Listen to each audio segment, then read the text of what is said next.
to reach the 13,000 character 13-minute mark, I have deepened the forensic details of each food, added more historical flavor text, and expanded the storytelling around the people behind these inventions. The Origin Plate, the Florida Files. The Introduction. What if the food sitting on your plate right now has a history you've never been told? Take a look at the flavors you grew up on, the ones that feel ancient, inevitable, and almost sacred to the American kitchen. We often assume these icons were born in the famous culinary capitals of the world. We look toward the pastry shops of Paris, the pizza ovens of Naples, or the ancient street markets of Asia. But what if the truth is much stranger? What if some of the most transformative inventions in food history were actually born in a place most people write off as just a collection of vacation beaches and theme parks? Florida rarely gets its own chapter in the heavy textbooks of food history, but that is a massive mistake. This is a state built on the impossible. It's a landscape of swamp and humidity that shouldn't have been able to support a civilization. Yet it became a powerhouse of innovation. From the hidden marshes of the Everglades to the high-tech laboratories in Gainesville, the Sunshine State has quietly rewired the way the entire world eats, drinks, and even stores its meals. Today, we are decoding the strange, beautiful chaos of Florida's culinary roots. This is the Origin Plate, and we're about to hit you with a history you never saw coming. 1. The chemistry of the heat. Key lime pie. We begin our journey in the late 1800s, at the very edge of the American map, the Florida Keys. Today, key lime pie is a staple in almost every diner in the country. That pale yellow tangy slice sitting on a graham cracker crust. But this wasn't created by a pastry chef in a temperature-controlled kitchen. It was born out of absolute necessity in a world without electricity. Life in the Keys back then was brutal and isolated. There was no rail line connecting the islands to the mainland yet. That meant there was no reliable way to get fresh milk, and ice was a rare luxury. A cook known as Aunt Sally, who worked in the kitchen of a wealthy sponge fishing magnate named William Curry, had to solve a problem. How do you make a custard dessert without fresh dairy or a reliable oven? She looked at what was available. The tiny, intensely aromatic key limes that grew wild across the islands. These aren't the large Persian limes you see in the grocery store today. They are smaller, seedier, and much more acidic. Aunt Sally mixed the juice of these limes with egg yolks and canned sweetened condensed milk. A revolutionary new product that didn't require a refrigerator. Here is the forensic secret that most people miss. Key lime pie originally didn't even need to be baked. The high acid content in the lime juice performs a chemical process called acid set thickening. When the acid hits the milk proteins and egg yolks, it causes them to denature and firm up, literally cooking the filling without a single spark of heat. It was a dessert designed for a place where lighting a stove in the 100-degree humidity was the last thing anyone wanted to do. Today, it's the official state pie, but at its heart, it's a miracle of survivalist chemistry from the edge of the sea. 2. The immigrant blueprint, the Cuban sandwich. If you've ever had a perfectly pressed Cuban sandwich, you know the genius of the engineering: roasted pork, glazed ham, Swiss cheese, pickles, and a sharp hit of mustard. But despite the name, this sandwich didn't actually originate in Cuba. It was designed in the immigrant neighborhoods of Ybor City in Tampa, Florida. In the late 1800s, Tampa was the cigar capital of the world. Thousands of Cuban, Spanish, and Italian immigrants lived and worked in the massive brick factories. These workers needed a lunch that was portable, meaning it could be carried into the factory, stay fresh in the Florida heat, and be eaten with one hand. The Tampa Cuban is a historical map on a bun. It includes Genoa salami, a direct tribute to the Italian immigrants who worked side by side with the Cubans. This layer of salami is the single most argued about ingredient in sandwich history.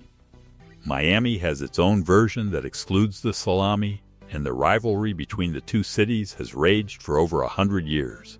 But Tampa has the receipts. The Cuban sandwich is more than a meal. It's a document of immigration. It's a story of different cultures being pressed together under the heat of an iron until something entirely new and better emerged. 3. The science of the morning. The orange juice revolution. There is no image more universal to the American morning than a cold glass of orange juice catching the light. We assume it's always been this way, but orange juice as a mass-consumed daily drink is almost entirely a Florida invention from the 1940s. Before then, oranges were eaten as whole fruit. Juice was considered a fragile luxury because it was highly perishable and impossible to ship across the country without it turning bitter or fermenting. The breakthrough happened in 1948 at the University of Florida. Researchers were looking for a way to process the massive surplus of fruit coming out of Florida's groves. They developed a process for frozen concentrated orange juice. By removing the water and freezing the concentrate, the flavor of fresh citrus could survive a trip in a truck from Orlando to Seattle for the first time in human history. The technology was actually accelerated by the U.S. military. During World War II, the government was desperate for a way to get vitamin C to troops overseas to prevent scurvy. The war ended just before the frozen concentrate was perfected, but the technology was immediately pivoted to the American housewife. Florida didn't just grow the fruit, it rewired the American breakfast, turning a seasonal, fragile luxury into a canned, frozen household staple. 4. The culture of the catch, the grouper sandwich. Across the Gulf Coast of Florida, there is one sandwich that locals treat with a level of respect usually reserved for religious icons. The grouper sandwich. It's a thick white fillet of fresh fish, usually fried or blackened, served on a simple roll. The grouper sandwich became a cultural institution in the mid-20th century fish shacks of Tampa Bay. These were places where the floor was often made of sand, and the fish went from the boat to the fryer in less than 2 hours. It represented a specific Florida philosophy. The best food isn't the most complicated, it's the one closest to the water. However, the forensic reality of grouper is more complicated. Because grouper is so popular and expensive, it is one of the most frequently substituted fish in the world. Studies have shown that in many restaurants, grouper is actually a much cheaper fish, like tilapia or hake. In Florida, finding a real grouper spot is a rite of passage. It's an act of trust between the diner and the fisherman, a connection to a coastal culture that still fights to keep its identity on the plate. 5. The swamp's secret, Everglades seasoning. Most spice blends you find in a pantry are the result of focus groups and corporate testing. Everglades seasoning was born in a much different way. It was created in 1944 by a man named Jeff Mock in the rural town of LaBelle, sitting right on the edge of the actual Everglades. Mock wanted to create a flavor profile that matched the wild side of Florida. He was seasoning things that weren't found in a grocery store: wild hog, venison, and fresh-caught bass. He created a blend that was salty, smoky, and slightly sweet, designed to be used over an open campfire. What makes it a Florida legend is how it grew. It never had a national TV commercial. Instead, it became a suitcase spice. Floridians who moved to New York or California would have their relatives ship them bottles of the green label, because nothing else tasted like home. It is a hyper-local product that proved you don't need a marketing department if you can capture the soul of a landscape in a bottle. 6. The gift of the sea, stone crab claws. Stone crab claws, served cold with a sharp mustard sauce, are considered one of the ultimate luxury seafood experiences. This industry was pioneered in the 1920s by a man named Joe Weiss in Miami Beach. At the time, stone crabs were considered a nuisance by fishermen, but a marine biologist suggested Joe try cooking them. The result was a meat that was sweeter and firmer than lobster. But the truly origin plate detail here is the harvesting method. Stone crabs have the incredible biological ability to regenerate their limbs. Fishermen are allowed to remove only one claw and must return the crab to the ocean alive. Within a year, the crab has grown a new claw. It is one of the only seafood industries in the entire world that is built on a renewable, self-replenishing harvest. It's a luxury food that actually has a conscience, proving that Florida's indulgence can also be sustainable. 7. The last resort. Swamp cabbage. Before it was called Hearts of Palm and sold for $12 a jar in specialty stores, it was called swamp cabbage. It was a survival food. Harvested from the core of the sable palm, Florida's state tree, it was used by the Seminole people and early settlers who were trying to survive in a land that offered very few easy calories. To get to the heart, you have to cut down the entire tree and peel away the outer bark to find the tender, white core. It tastes like a mix of artichoke and chestnut, silky, mild, and crisp. Today, swamp cabbage festivals are still held in rural Florida towns to honor this history. But the twist is that this humble poor man's food is now being hailed as the future of sustainable eating. It's used as a vegan substitute for crab meat or pulled pork. What was once the last resort of a starving settler is now a trend on the menus of the most expensive restaurants in London and New York. 8. The Minorcan mystery, the datil pepper. In St. Augustine, the oldest city in the U.S., there is a pepper that grows nowhere else. The datil pepper. It is small, yellow, and packs a heat that rivals the habanero, but with a unique, fruity sweetness that sets it apart. The forensic mystery is how it got there. The most accepted theory is that it was brought by Minorcan indentured laborers in the 1700s. For centuries, these families have grown the peppers in their backyards and made datil vinegar and hot sauces that they refuse to sell to outsiders. It is a ghost pepper, not because of its heat, but because it is a living ghost of Florida's colonial past. It remains a fiercely protected local secret, a flavor that refuses to be commercialized or moved from its original soil. 9. The plastic revolution.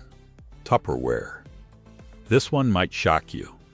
Tupperware isn't a food, but it is the most transformative food invention of the 20th century, and it was born in Kissimmee, Florida in 1946. Earl Tupper was a chemist who took a waste product from oil refining, a black, smelly slag, and purified it into a clear, flexible plastic. He created the burping seal that could keep food fresh for weeks. But the product failed in stores because people didn't know how to use it. It took a single mother from Georgia named Brownie Wise, living in Florida, to invent the Tupperware party.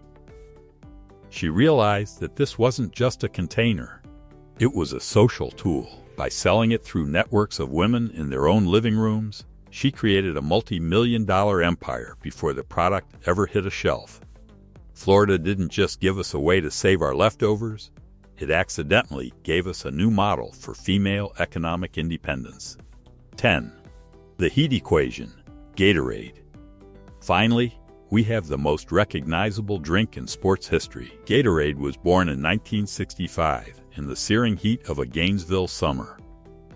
The University of Florida football coach was watching his players collapse on the field and asked a kidney researcher, Dr. Robert Cade, to find out why. Cade discovered that the players weren't just losing water, they were losing electrolytes and blood sugar. He created a chemical soup to replace those losses. The first batch tasted so much like seawater that the players vomited. It was only when they added lemon juice and a bit of sweetener that it became drinkable. That one laboratory discovery in Florida changed the biology of human performance. It turned a bunch of collapsing athletes into a team that dominated the second half of every game. Today it's a global giant, but it started as a desperate attempt to survive the Florida sun. 10 foods, 1 state, and a story that most people are never told. From the chemical cooking of the Keys to the high-stakes laboratories of Gainesville, Florida has been the invisible hand shaping the way the world eats and drinks. It was never just about the beaches. It was always about the hustle, the heat, and the incredible things that happen when humans are forced to innovate to survive. If this changed the way you see your own plate, hit that like button and subscribe to the Origin Plate. Tell us in the comments, which of these 10 surprised you the most? Stay curious.